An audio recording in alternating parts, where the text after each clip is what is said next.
Bien, donc bonjour à tous et à toutes. Donc on se retrouve aujourd'hui pour une nouvelle chronique littéraire. Ça faisait un petit moment que je n'avais pas proposé sur cette chaîne donc une chronique, pour la bonne et simple raison que mes autres activités m'accaparent, mes activités d'auteur, puisque je suis en pleine finalisation donc de mon prochain roman papier qui doit arriver prochainement. J'ai commandé la maquette, donc un roman qui doit paraître normalement en mai, qui s'intitule Les Grues Blanches. Et puis je suis aussi en pleine préparation donc de l'audiolivre de La Petite Dame Sens et autres récits, mon recueil de nouvelles paru il y a de cela 2 ans, mais qui va arriver donc très prochainement en audiolivre sur Kobo. Là aussi une parution du mois de mai, donc un mois de mai chargé, donc forcément une fin d'avril chargée également. Mais j'ai quand même trouvé le temps de lire un petit livre, enfin un petit livre, de lire un livre quoi, qui est assez connu, et de lire un auteur également assez connu, qui va faire un peu le pendant à une chronique que j'avais faite il y a de cela quelques temps sur un livre d'Annie Ernaux, puisque j'ai lu donc Extension du domaine de la lutte de Michel Houellebecq, un petit roman donc qui est son premier, en fait, son premier roman, sorti en 1994 aux éditions Maurice Nadeau. Alors, Michel Houellebecq, c'est vrai que tout le monde en parle, tout le monde a un avis dessus, mais tout le monde ne l'a pas nécessairement lu. Et puis c'est un auteur qui est relativement discret finalement. On pense souvent effectivement à Musso, Lévy quand on pense à de grands vendeurs de livres. Mais Michel Houellebecq est aussi un auteur à succès. C'est même l'auteur français finalement qui se vend le mieux à l'étranger. Et il est presque plus connu finalement à l'étranger que chez nous. Donc et bien curieusement, voilà, il est peut-être pas aussi lu en France qu'il ne suscite de polémiques et de commentaires, mais malgré tout, donc ça reste un gros vendeur de livres. Et voilà, il a été envisagé pour le Nobel, Nobel qui lui a échappé, mais peut-être qu'il pourra l'obtenir un jour prochain. Alors, est-ce qu'il le mérite? Voilà, c'est la grande question. En tout cas, de quoi parle ce livre? Voilà, Extension du domaine de la lutte, un titre à la Houellebecq, un titre assez prosaïque finalement, et tout un programme également. Donc, de quoi parle ce roman? Eh bien, on suit un individu qui n'a pas de nom, qui est cadre dans l'informatique, semble-t-il, dans une grande entreprise, et qui eh bien, traîne, on va dire, sa déprime, son mal-être, une certaine forme de détachement du monde. Il est un peu comme ça, il a l'air un peu de planer, vous voyez, sur ce qui l'entoure. Et il n'a pas trop d'aspiration dans la vie, pas trop d'objectifs dans la vie. Il a un travail qui semble quand même pas mal l'ennuyer. Il a des collègues de travail qui semblent également pas mal l'ennuyer. Il n'a pas de relation amoureuse, ni même d'aventure d'un soir. Il est dans la solitude. Et voilà, il traîne, on va dire, son mal-être. Donc on va le voir dans des situations assez diverses, au travail, dans le cadre également de petites formations en province, de fêtes. Voilà, enfin, on va le suivre un petit peu dans son quotidien et dans ses réflexions personnelles sur sa propre existence, sur les autres. Donc un roman très introspectif, à la première personne, un roman très introspectif où il ne faut pas attendre qu'il y ait beaucoup d'action et qu'il y ait une véritable intrigue, puisqu'en réalité ce roman ne propose pas véritablement d'intrigue. Il tourne entièrement autour de son héros et de son ressenti, de ce qui lui arrive d'une certaine façon, de la manière dont il ressent ce qui lui arrive dans la vacuité de sa vie, parce que sa vie c'est pas la vie d'Indiana Jones, il a vraiment une vie très très quelconque, et donc il traîne voilà son vague à l'âme, on va dire, dans cette vie un peu tristounette. Ça ressemble également beaucoup à ce que j'avais lu d'Annie Ernaux d'ailleurs, on avait un petit peu ça, sauf que pour le coup, chez Annie Ernaux, il y avait une relation amoureuse, ça tournait en fait quasiment qu'autour de cela, et puis des petits tracas quotidiens assez anodins et inutiles en fait de Annie Ernaux. Alors, dit comme ça, effectivement, on pourrait croire que c'est assez mauvais. C'est vrai que c'est bon, c'est un peu gênant. Voilà, le fait est que le fait de ne pas avoir un vrai propos, une vraie intrigue, peut quand même déranger. Maintenant, le livre a quand même des qualités. Et pour le coup, si je devais faire un duel Ernaux-Houellebecq, clairement, Houellebecq est bien meilleur. Il est bien meilleur parce que, en fait, ce roman, certes, ne propose pas d'intrigue, mais propose beaucoup de choses par ailleurs intéressantes. Et parmi elles, je dirais que ce ce qui m'a permis d'adhérer, on va dire, au projet, c'est la tonalité en fait du livre. Alors c'est vrai que Michel Houellebecq, on le connaît un petit peu comme un auteur, enfin il est souvent présenté en tout cas comme un auteur au regard cynique sur son époque, avec une acuité aussi sociologique, un petit peu à la manière d'Annie Ernaux hein, aussi, une acuité sociologique, un regard aiguisé sur son temps.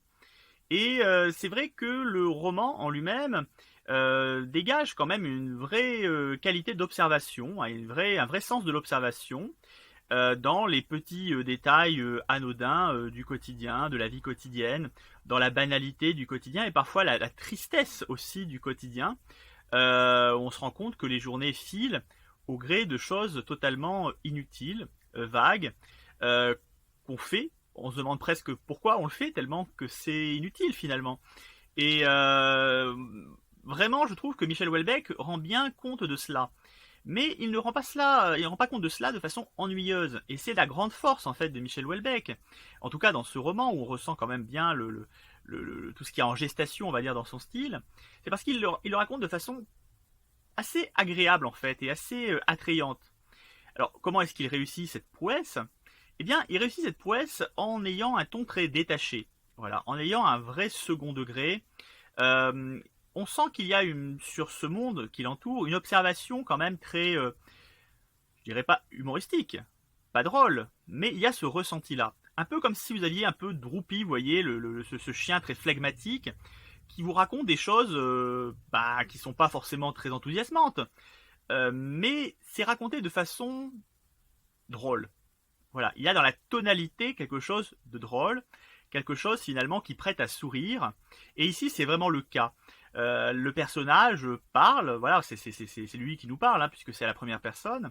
Et dans la manière dont il nous parle, eh bien, on a envie de rire. Voilà, on a envie de sourire, en tout cas, sourire à peut-être à défaut de rire, mais on a envie de sourire. À la fois parce qu'il saisit bien la réalité, on va dire, de certaines situations, hein. Il saisit bien la réalité, par exemple, dans le moment donné, une séance de formation, un stage de formation avec des secrétaires qui doivent maîtriser l'informatique et bien évidemment c'est très laborieux et vous avez le formateur qui est là, qui essaye de se débrouiller tant bien que mal pour leur faire comprendre et finalement voilà, ça peut rappeler une certaine séance d'informatique de troisième voire de fac même. Vous aviez l'informaticien qui devait s'arracher les cheveux avec des élèves qui comprenaient rien, des choses qui paraissaient évidentes. Eh bien on a vraiment ce ressenti là, cette acuité, ce regard très aigu sur les situations qui bien sûr donc nous ramène à nos propres expériences. Et en même temps, il y a aussi un côté très, oui, très cynique, très caustique, qui amène forcément un peu d'humour ironique aussi, qui amène un humour bienvenu. Donc vraiment Michel Houellebecq enrobe tout ça avec beaucoup de, je trouve, de verve. Il y a un côté assez, alors sa plume, elle est pas très verveuse, hein, il y a pas c'est pas très vif, mais il y a vraiment dans cette tonalité dans le choix des mots, hein, très approprié d'ailleurs, dans cette tonalité quelque chose de véritablement séduisant. Voilà, séduisant. Alors après, on retrouve quand même pas mal des défauts que Houellebecq va malheureusement un petit peu cultiver dans la suite de son œuvre, qui sont là en germination, à savoir par exemple les descriptions Wikipédia, donc où il décrit de façon très dictionnaire, à façon dictionnaire des choses. Donc il va vraiment développer ça dans d'autres de ses romans. Là, c'est en germination. C'est pas envahissant.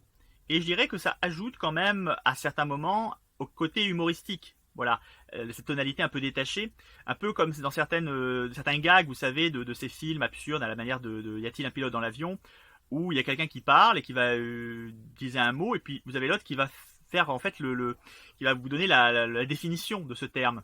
Et ça tombe bien évidemment comme un cheveu sur la soupe.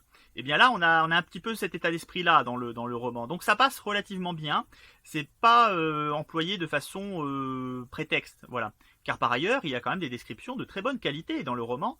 Houellebecq a commencé dans la poésie, hein. C'est son premier roman, mais il avait déjà publié de la poésie par le passé. Et on sent quand même qu'il a une plume qui peut se faire poétique aussi. Et dans ce roman qui est d'une certaine manière une transition de la poésie à la prose, eh bien on sent encore beaucoup de cette dimension poétique de l'œuvre de Michel Houellebecq, qui va moins se ressentir aussi dans ses livres suivants. À tort, dommage je trouve, parce que là il y a quand même quelques belles descriptions. lorsque on va dire lorsqu'il se laisse aller, voilà, eh bien il y a quand même de belles descriptions et le roman prend une certaine qualité littéraire qu'il n'a pas par ailleurs, mais pour le reste, comme je disais, c'est pas l'intention de Michel Houellebecq d'écrire de la prose romanesque et romantique, hein. Donc c'est une prose qui est en relation avec ce qu'il cherche à produire, avec l'effet qu'il cherche à produire. Donc c'est pas quelque chose de gênant. Là où par exemple chez Annie Ernaux, on sent vraiment qu'il y a un côté à la fois précieux et en même temps d'une grande banalité. Chez Michel Houellebecq, on sent que la forme est au service du fond. Voilà. Alors après, on apprécie ou pas le fond et donc la forme, mais j'ai envie de dire que les deux sont quand même au service d'une idée et d'une manière d'exprimer la vacuité de son temps, puisque c'est quand même un petit peu, je trouve, le ressenti de ce roman. Je trouve que Michel Houellebecq, en fait, capte le vide de son époque.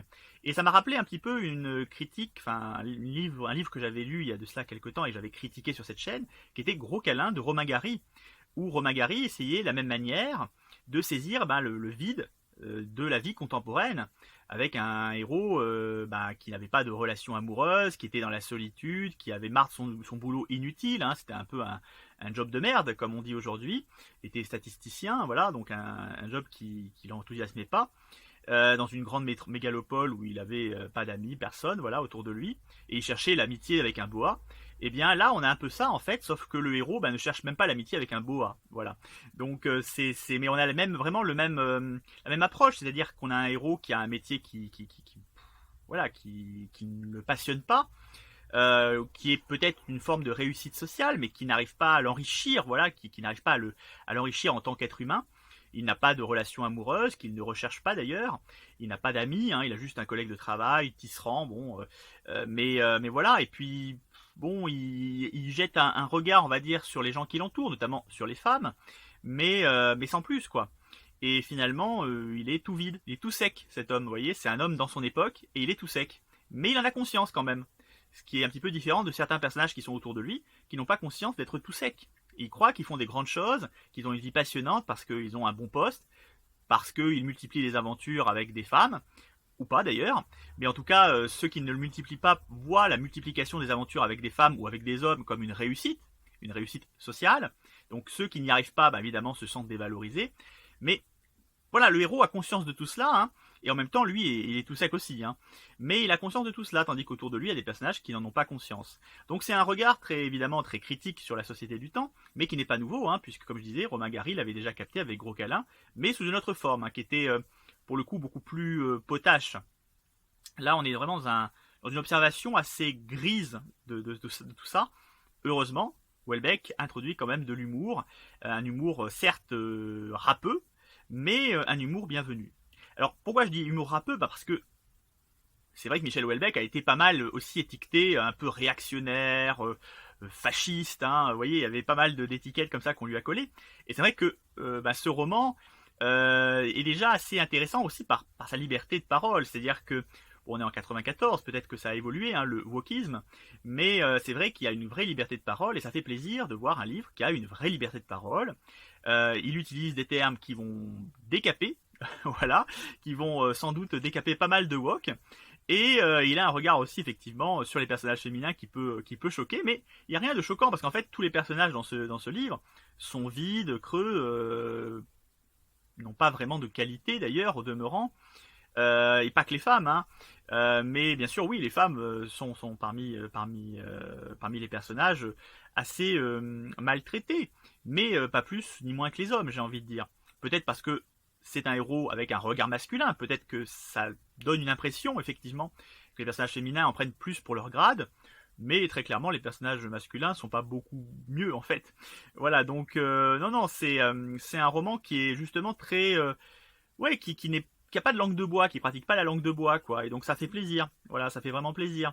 C'est un roman qui y va et qui n'hésite pas à taper là où ça fait mal et à y aller vraiment d'une certaine manière à bousculer aussi, hein, finalement la société du temps, parce que c'est un roman qui, je crois, ne serait pas sorti tel quel en 2023. Voilà, donc Michel Houellebecq aurait sans doute dû recourir à l'auto-édition, hein, pour sortir ce roman, parce que ouais, il décape pas mal de grandes idéologies contemporaines qui sont en train un peu de scléroser la liberté de parole. Et ça fait plaisir donc d'avoir un roman comme ça. Et je pense que ça serait bien de le relire, hein, voilà, de le redécouvrir pour le relire, parce que c'est le genre de roman qui met un peu un coup de pied au cul à tout ce qui effectivement est en train de se mettre en place aujourd'hui. Cette censure de la liberté de parole et de la liberté de créer et de créativité, hein. C'est quand même assez terrible. Donc c'est un roman qui est vraiment, je trouve, intéressant. Certes, c'est un roman qui va peut-être paraître un peu plat. C'est un roman qui va aussi peut-être paraître un peu scabreux parfois. Mais on est très loin quand même de certains romans plus contemporains de Houellebecq, hein. Donc c'est un roman qui est un petit peu scabreux. C'est un roman qui va peut-être choquer par son côté effectivement très très gris, un peu caustique, enfin très caustique même parfois. Le héros qui va notamment, enfin une tentative de meurtre, enfin il y a des choses comme ça qui vont quand même émerger. C'est pas un polar, hein, vous inquiétez pas, ça va pas être du genre thriller, mais il y a quand même des petites choses comme ça qui sont très très caustiques. Mais moi je trouve que malgré tout il y a vraiment une plume intéressante dans ce roman. Je trouve que c'est peut-être un des meilleurs Houellebecq parce que dans certains romans plus récents il a rallongé aussi, c'est un petit peu perdu dans des méandres. Là le roman comme je dis il est court et il fonctionne bien de ce fait. Je pense que s'il avait fait 100 pages de plus ça aurait été très lourd, très pesant, indigeste. Vouloir trop en faire ça devient vite indigeste. Là ça ressemble un peu voilà, à une sorte de ouais, conte philosophique contemporain. Et puis l'humour est bien là, est bien présent. Et Houellebecq n'en fait pas trop. C'est vrai que malheureusement, là aussi, certains tics d'écriture qu'il a adoptés et qu'il a un peu poussé à l'extrême dans des romans plus récents. C'est vrai que notamment le placement produit. Là, il y a très peu de placement produit, mais dans certains romans plus récents, c'est 3 ou 4 par page. Donc ça fait plaisir de voir qu'il n'est pas encore rentré complètement dans ses tics et ses tocs futurs. Donc un roman intéressant, voilà, à découvrir. Moi, je le recommande. C'est, je pense, une bonne entrée en matière pour découvrir Michel Houellebecq sans supporter certains de ses excès trop contemporains, excès stylistiques, des excès formels, voilà, qui, à mon sens, sont un peu on fait tomber un peu Michel Houellebecq dans sa propre caricature, hein, voilà, c'est un peu dommage, mais là vraiment c'est un roman que je recommande, voilà, à découvrir. Voilà, donc c'était Michel Houellebecq, hein, extension du domaine de la lutte, qui a d'ailleurs été adapté au cinéma, hein, mais je ne sais pas ce que vaut la version cinéma. Voilà, je vous dis à une prochaine chronique littéraire, hein, sur cette chaîne, pour je ne sais pas quand, on verra. À bientôt.